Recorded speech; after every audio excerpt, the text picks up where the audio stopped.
जय हिंद साथियों, जय हिंद प्यारे बच्चों। स्वागत है आप सबका एक बार फिर से मैथ की टेस्ट सीरीज़ के अंदर, जो कि क्लास 12 आरबीसी बोर्ड के लिए हम इसको कंटिन्यू कर रहे हैं। और आज हम बात कर रहे हैं टेस्ट नंबर 4 की, जो कि आपके 5th चैप्टर में से लिया गया था। इस टेस्ट के अंदर कुल 5 क्वेश्चन थे और अपने इन 5 क्वेश्चन को भी सोल्व करके देख रहे हैं। फर्स्ट क्वेश्चन के साथ इसकी शुरुआत करते हैं। पहला क्वेश्चन, और इस फर्स्ट क्वेश्चन के अंदर हमें एक मैट्रिक्स दे रखी है और उस मैट्रिक्स के लिए हमें एक x का मान ज्ञात करना था। यहाँ पर एक x दिया हुआ है और इस x का मान ज्ञात करना है। और दिया है कि अव्युत्क्रमणीय आव्यूह है। अव्युत्क्रमणीय आव्यूह है मतलब एक ऐसा मैट्रिक्स जिसका हम इन्वर्स नहीं निकाल सकते, जिसका व्युत्क्रम नहीं कर सकते, उसको अव्युत्क्रमणीय आव्यूह बोलते हैं। तो इसके लिए अपने पास एक गुणधर्म है, इसकी प्रॉपर्टी है कि अगर ये a के बराबर है, कि यदि a अव्युत्क्रमणीय है, यदि a अव्युत्क्रमणीय है तो अपने कह सकते हैं कि a का जो सारणिक मान आएगा वो क्या आएगा, 0 आएगा। तो इस कंसेप्ट का यूज़ करके हम x का मान निकाल लेंगे। तो a का प्रसार करेंगे, a का प्रथम पंक्ति के अनुसार सारणिक मान लिखने पर, ठीक है, इसका सारणिक मान निकाल लेंगे। पहली पंक्ति के अनुसार इसका प्रसार करेंगे, ठीक है। इस पहली पंक्ति के अनुसार इसका प्रसार करना है तो 1 के लिए सबसे पहले तो यहाँ वज्र गुणा कर देंगे, तो 6 - 2, फिर माइनस लगाएंगे।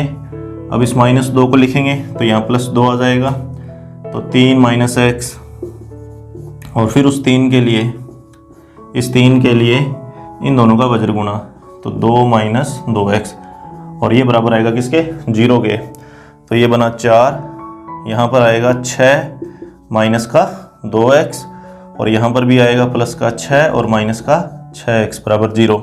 इसको हल करना है तो माइनस का 2x और माइनस का 6x माइनस का 8x, 6 और 6 12 और 4 16 बराबर 0। तो x का मान आ जाएगा 16/8, x बराबर कितना, 2।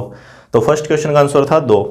और अब अपने बात करते हैं सेकंड क्वेश्चन की। सेकंड क्वेश्चन के अंदर एक मैट्रिक्स दे रखी है और इसका हमें व्युत्क्रम निकालना है, इन्वर्स की वैल्यू हमें यहाँ पर फाइंड करनी है।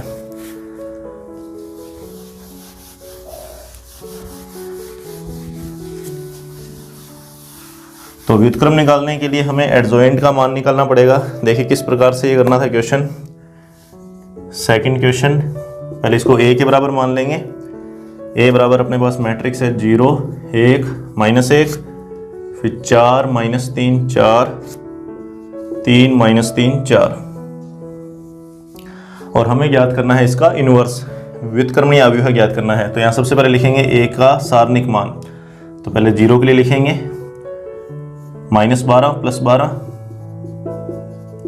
फिर इस 1 के लिए लिखेंगे माइनस लगाकर 16 - 12, और फिर इस -1 के लिए लिखेंगे -12 + 9। तो a का सारणिक मान, ये तो 0 हो गया, माइनस का 4 और प्लस का 3। तो a का सारणिक मान आ गया -1, जो कि 0 के बराबर नहीं है। अतः a इनवर्स का अस्तित्व है, ठीक है। तो पहले सारणिक मान निकाल लेना चाहिए। अगर ये नॉट इक्वल टू 0 तो अपने कह सकते हैं कि a इनवर्स का अस्तित्व है। और a इनवर्स का सूत्र था कि एडजॉइंट a के अंदर भाग देना पड़ता है a की सारणिक का। तो अपने को इसका एडजॉइंट निकालना पड़ेगा, और एडजॉइंट हम निकालना अच्छे से जानते हैं। यहाँ पर टोटल 9 अवयव हैं, तो सभी अवयवों के लिए अपने को क्या करना पड़ेगा, सेकंड लिखना पड़ेगा। तो सभी का देखिए सेकंड क्या क्या होगा, मतलब हमें F11 F12 F13, फिर इसके बाद में अपने को F21 F22, फिर F23, और फिर लास्ट अपने को F31 F32 और F33। इस तरीके से अपने को क्या करना है, सेकंड निकालना है, ठीक है। पहली पंक्ति का सेकंड आ जाएगा, फिर दूसरी पंक्ति का, और फिर तीसरी पंक्ति का 9 सेकंड आ जाएंगे। और वहाँ से अपने क्या करेंगे, एडजॉइंट बन जाएगा, हमारे पास एडजॉइंट एक मैट्रिक्स आ जाएगी।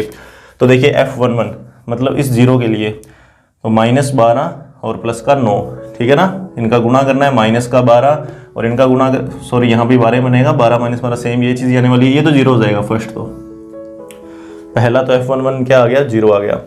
F12 निकालना है इस 1 के लिए, तो 16 माइनस का 12, मतलब ये वाली वैल्यू अपने पास आने वाली है 4, लेकिन इसका निशान चेंज होगा, माइनस लग जाएगा।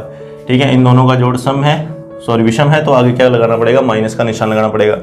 अब F13 के लिए, मतलब इसके लिए, तो -12 और प्लस का 9, तो माइनस का 3 आ जाएगा यहाँ। ठीक है, ये वाले मान आते हैं, इनको लिखना होता है। बस जहाँ विषम आता है जोड़ करने पे, इसका जोड़ करने पे जहाँ विषम आएगा वहाँ पर अपने को निशान चेंज करना था। F21 अब इसके लिए लिखना है, तो 4 - 3, तो 4 - 3 1, लेकिन निशान चेंज होगा, माइनस का 1।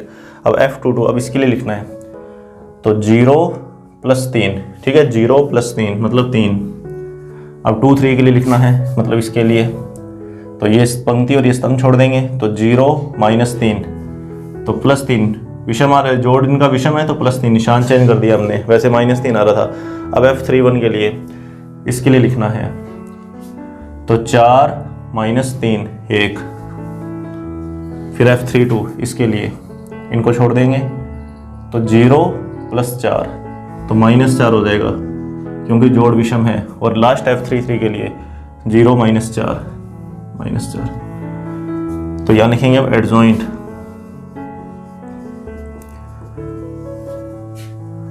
तो एडजॉइंट लिखने के लिए जिस तरीके से मैंने ये सेकंड लिखे हैं, इनको ऐसा कैसा यहाँ लिख देंगे, या यूँ इनका वैसे वो ट्रांसपोज करना पड़ता है, वो अगर अपने पंक्ति में लिखेंगे तो ट्रांसपोज करना पड़ेगा, अगर अपने डायरेक्ट इसी के अकॉर्डिंग लिख देंगे तो बिल्कुल ऐसा कैसे ही आ जाएगा।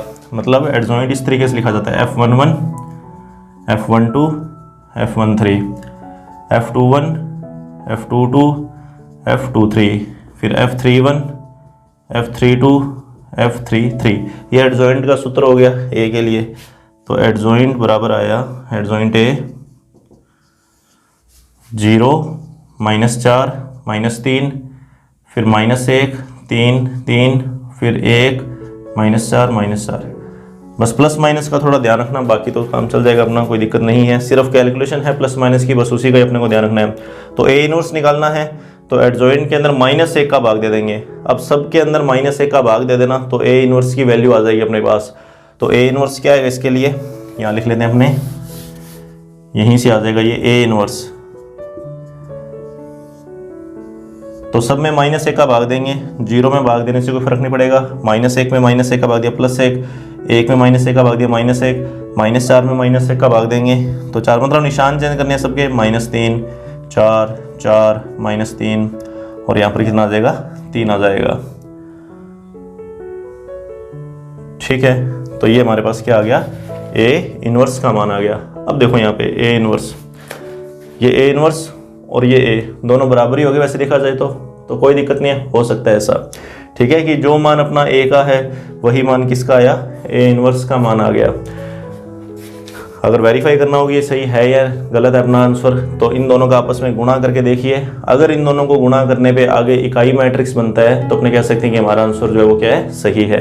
ठीक है, वो आप करके देख सकते हैं, चेक करके देख सकते हैं कि इसका और इसका, ए का और ए इनवर्स का आपस में गुणा करेंगे तो वो गुणा करने पर क्या आना चाहिए, आई आना चाहिए। नेक्स्ट क्वेश्चन देखते हैं, थर्ड क्वेश्चन। ए बराबर है -8 5 2 और 4। सिद्ध करना है a² + 4a - 42i बराबर 0, और साथ में a इनवर्स का मान निकालना है।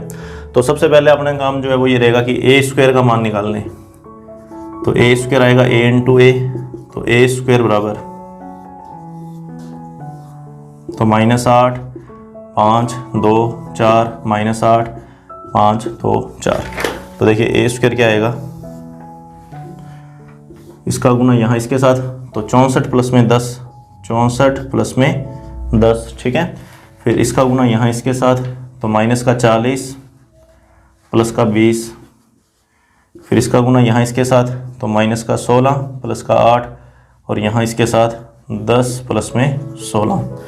तो a² आ गया अपने पास 74 -8 का 20 और 26। ये तो a² का मान आ गया। अब ये मान अपने को यहाँ लिखना है इस व्यंजक के अंदर। मान रखने पर ठीक है, तो देखिए क्या होगा। तो सबसे पहले ए स्क्वायर है, तो ये रहा ए स्क्वायर का मान कि 74 माइनस 8 माइनस का 20 और 26, फिर प्लस का 4a, मतलब a का 4 के साथ गुणा करना है, इसका 4 से गुणा करके लिख दो यहाँ पे, तो माइनस का 32, फिर 4 पंजा 20, 4 दूनी 8, 4 चौक 16, और माइनस में 42 आई, माइनस के अंदर 42 आई, मतलब 42 0 0 42, ये किसका मान है? 42 आई का मान है। सॉल्व करेंगे इसको अभी, और सोल्व करने पे क्या आना चाहिए? 0 आना चाहिए। सामने क्या दिया हुआ है? 0, मतलब 0 मैट्रिक्स, तो सारे अवयव यहाँ पे 0 होने चाहिए, तभी अपना आंसर ये सही होगा। तो देखो 74 लिखा, प्लस माइनस माइनस, फिर माइनस, फिर माइनस का 20 लिखा, ठीक है, संगत अवयव में संगत अवयव, फिर प्लस का 20 लिखा, फिर ये 0 लिखा माइनस का, फिर माइनस का 8, फिर प्लस का 8, फिर माइनस का 0, फिर 26, प्लस का 16 और माइनस का 42। तो दिख ही रहा होगा ये अपने को 0 कि ये 74 ही बन गया माइनस का, और ये प्लस का 74 तो 0, ये भी कट ही रहा है 0, ये 26 और 16 42 माइनस 42, ये 0 और ये भी 0 हो गया। तो इसका मतलब जो सिद्ध करने वाला पोर्शन था वो तो हो गया। अब अपने को ए इनवर्स का मान निकालना है। तो ऐसा क्वेश्चन अगर आ जाए और उसमें ए इनवर्स का मान निकालना हो तो ध्यान देना कि जो आपको व्यंजक दिया हुआ है उसी की मदद लेनी पड़ेगी। हालांकि इसमें लिखा भी हुआ है कि इसी की सहायता से किसका मान निकालिए? ए इनवर्स का मान ज्ञात करिए। तो देखिए कैसे होगा।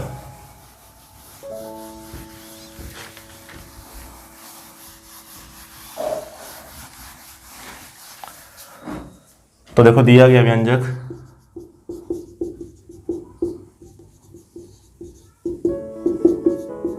ए square plus 4a minus 42i बराबर 0, ठीक है। और अपने क्या करेंगे? ए इनवर्स का भाग दे देंगे। ए इनवर्स का, सॉरी इसको अपने सीधा बोलो कि गुणा करने पे ए का भाग देना, मतलब ए इनवर्स का गुणा करने पर। तो यहाँ आएगा ए स्क्वायर इंटू ए इनवर्स, फिर 4a इंटू ए इनवर्स, फिर 42i इंटू ए इनवर्स, और 0 से गुणा करोगे तो वापस 0 ही आ जाएगा। हमने ए इनवर्स का गुणा कर दिया, तो ए स्क्वायर को ए इनवर्स से गुणा करोगे घातों का जोड़ हो जाएगा, तो 2 माइनस 1 1 रह जाएगा। तो ए ये अपने जानते ही हैं, अभी मैंने बताया भी था कि ए को ए इनवर्स से गुणा करते हैं तो आई बनता है, इकाई मैट्रिक्स बनता है, तो आई आ जाएगा।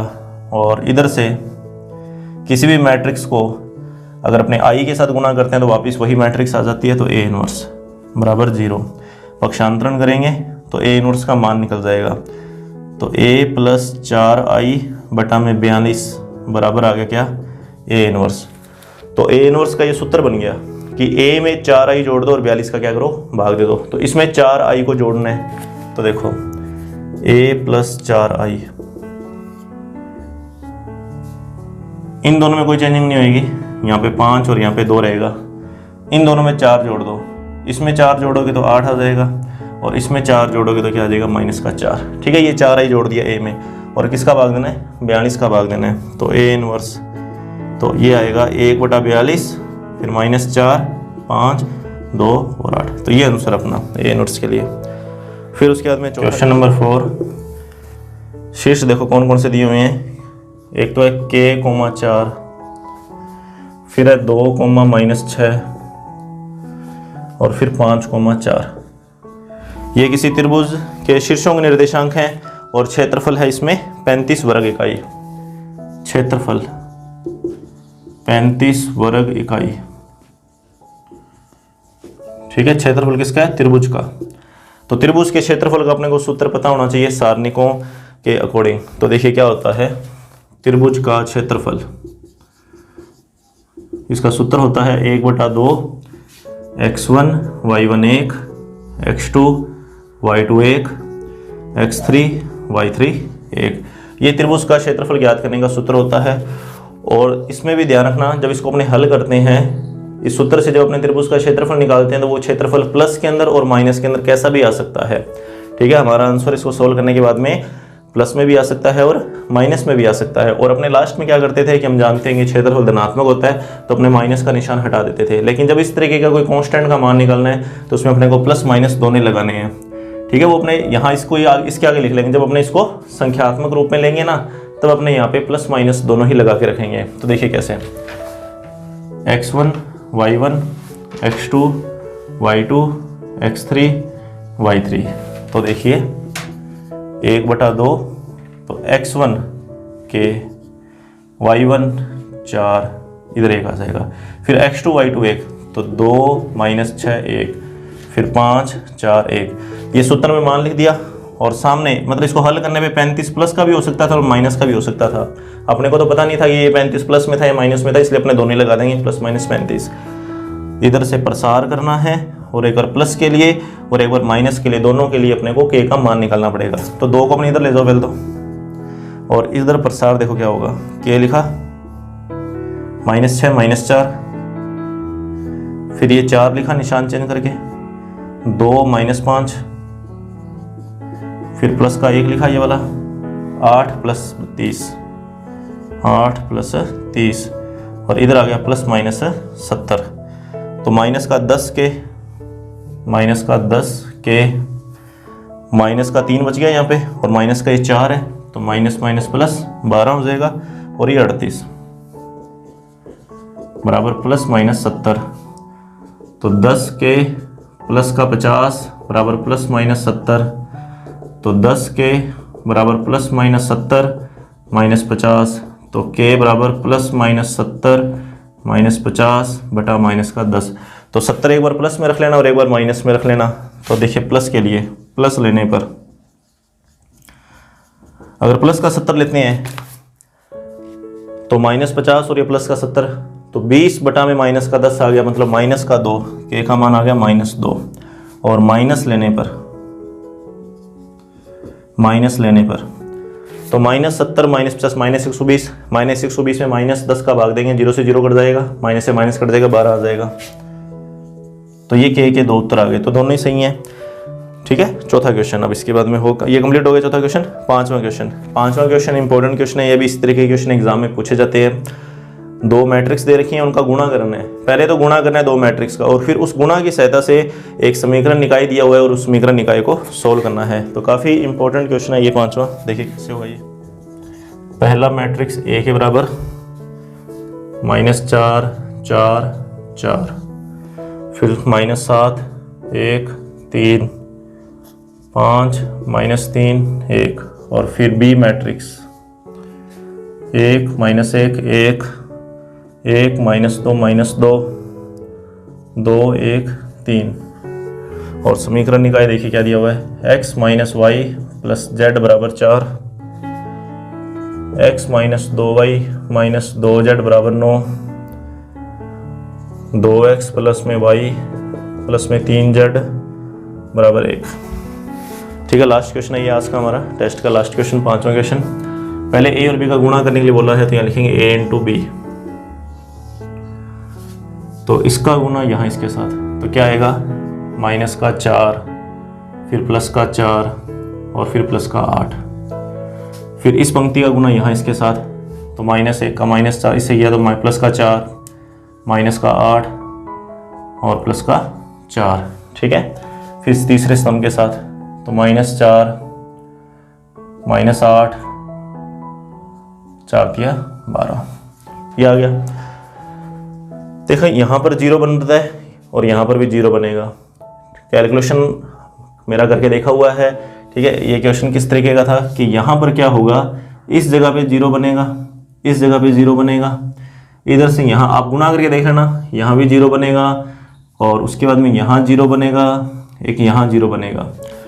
यहाँ पर जो संख्या है उसी के अकॉर्डिंग यहाँ संख्या आएगी और उसी के अकॉर्डिंग यहाँ संख्या आएगी। तो देखिए वो संख्या क्या आएगी कि 4 से 4 कट गया, 8 बचाना, 8 ही यहाँ आएगा और 8 ही यहाँ आएगा। और फिर भी अगर करके देखना हो, अगर इच्छा है करके देखने की, आप तो एक बार जैसे अगर फर्स्ट टाइम कर रहे हो तो करके देख ही लेना, अगर किया हुआ है तो डायरेक्ट अपने लिख ही देंगे टाइम बचाने के लिए। अच्छा, चेक करना हो कि यहाँ पर 8 आ रहा है नहीं आ रहा, तो अपने क्या करो, इसका गुना, ठीक है ना, इस दूसरी पंक्ति का गुना इस दूसरे स्तंभ के साथ करके देखो। तो -7 का गुना -1 से किया तो प्लस का 7 आ गया, फिर 1 का गुना -2 से किया माइनस का 2 आ गया, और 3 का गुना इससे किया तो ये लो 3। तो 7 - 2 5 + 3 बराबर कितना आ गया 8। इसी तरीके से यहाँ 8 आएगा और बाकी सब जगह क्या बनेगा, 0 बनेगा। तो गुणा ये आपको करना आना चाहिए। अब अपने इसके बाद देखो, तो a इंटू बी क्या आया, 8 8 8 8 8 8, यहाँ 0 यहाँ 0 यहाँ 0 यहाँ 0 यहाँ हर जगह क्या आ जाएगा, 0 आ जाएगा। तो इसको अपने ऐसे कह सकते हैं कि a इंटू बी जो है ना वो 8 आई के बराबर आ गया। a इंटू बी किसके बराबर आ गया, 8 आई के। यहाँ से 8 कॉमन निकालोगे ना तो 1 1 1 आई इकाई मैट्रिक्स बन जाएगी। तो ए बी बराबर 8 आई, ये तो आ गया गुना। अब इस समीकरण को सोल्व करना है तो देखो कैसे, यहाँ लिखेंगे कि निकाय को मैट्रिक्स रूप में लिखने पर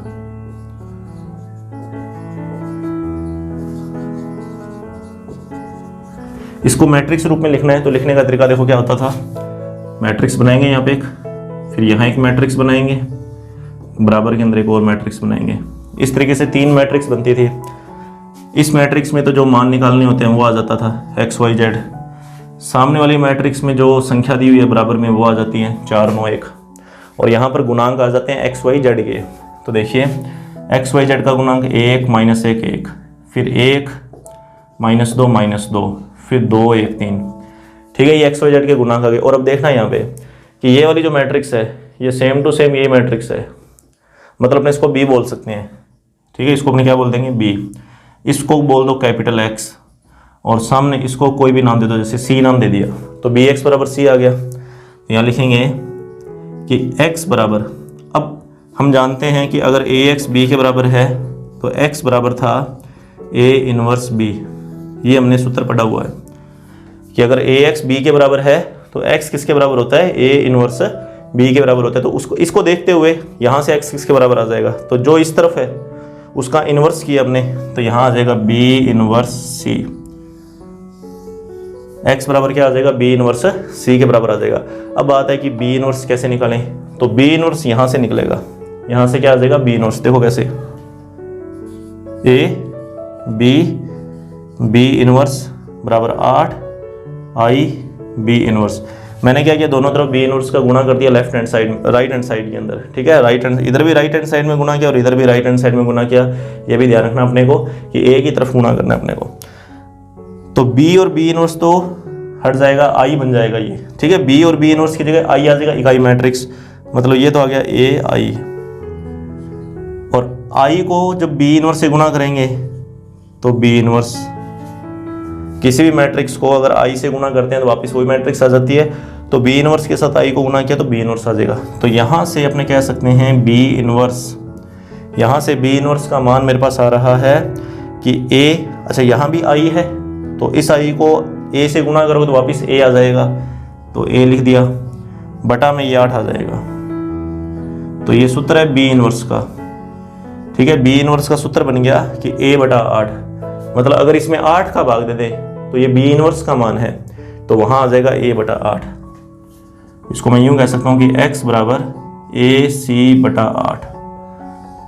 ये अपने को ध्यान में रखना है, x बराबर क्या आएगा, a c बटा 8। ठीक है, यहाँ से अपने इसको समझ सकते हैं कि इधर भी b इनवर्स का गुणा कर दिया और इधर भी b इनवर्स का गुणा कर दिया। ये रहा नीचे, b और b इनवर्स का जब गुणा करोगे तो वो i बनता है, और i को जब a से मल्टीप्लाई करोगे तो वापस a आ जाएगा। और इधर से जब i को b इनवर्स से गुणा किया तो वापस b इनवर्स आ गया, i हट जाएगा। और ये b इनवर्स का मान निकालना है तो इस 8 को हटाना पड़ेगा, 8 इसके बटा में आ जाएगा, तो a बटा 8। अब a और c का गुणा करना है, a का गुणा करना है c के साथ और उसमें किसका भाग देना है, 8 का भाग देना अपने को। तो अपने पास x y z के मान आ जाएंगे। तो देखिए कैसे होगा भाग ये, तो a और c का गुणा,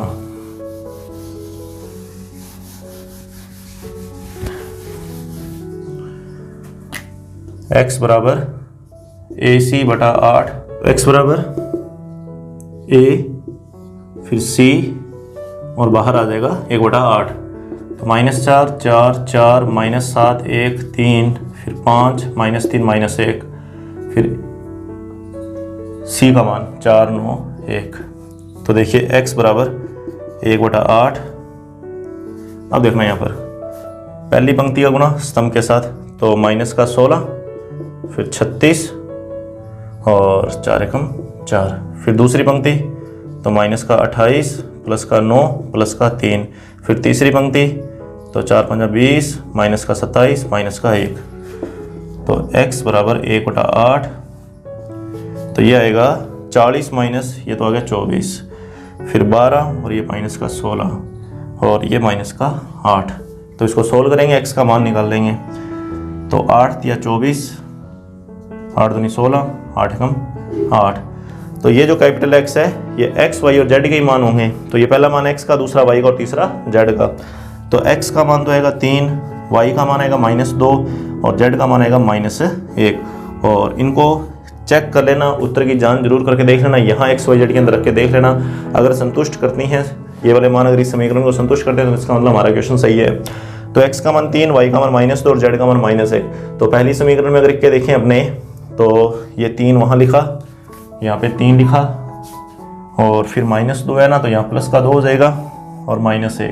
तो 3 + 2 5 -1 4, तो बराबर 4 आ ही रहे। दूसरी में रख के देखना हो चाहे तीसरी में रख के देखना, तो किसी में भी रख के देख के उत्तर की जांच करके देख लेना एक बार। तो हमने आज 5 क्वेश्चन सोल्व कर लिए हैं। उम्मीद करता हूँ कि आपके सारे के सारे क्वेश्चन सही होंगे। फिर भी अगर किसी क्वेश्चन के अंदर कोई प्रॉब्लम हुई हो या कहीं कोई मिस्टेक हो गई हो आपसे, तो मुझे ज़रूर बताना। हालांकि एक्सरसाइज काफ़ी आसान सी है, बस प्लस माइनस का काफ़ी ध्यान रखना पड़ता है यहाँ पर अपने को हर एक क्वेश्चन के अंदर। जो सरल क्वेश्चन होते हैं वहीं पे अपनी सबसे ज़्यादा चांस रहते हैं कि गलती होने के, क्यों वहाँ अपने पूरे कॉन्फिडेंट होते हैं। तो वहाँ पर तो अपने को पूरा ध्यान रखना पड़ता है कि जो छोटे क्वेश्चन होते हैं ना, सबसे ज़्यादा ध्यान अपने को वहीं रखना है कि कहीं अपने जल्दी के चक्कर में गलत ना कर दें। तो एग्जाम्पल जितने भी एक्सरसाइज के क्वेश्चंस हैं वो सारे के सारे अच्छे से एक बार और करके देख लेना। नेक्स्ट अपने जो टेस्ट लेंगे वो 6 चैप्टर का लेंगे, जो कि संतंत्रता और अवकलनीयता के ऊपर आधारित है। और टेस्ट कल होगा, डेली का एक टेस्ट लेंगे। कोई एक्सरसाइज अगर बीच में बड़ी है तो उसको अपने 2 पार्ट में डिवाइड करके फिर उसका टेस्ट ले लेंगे। तो चलिए मिलते हैं कल के टेस्ट में। Thank you.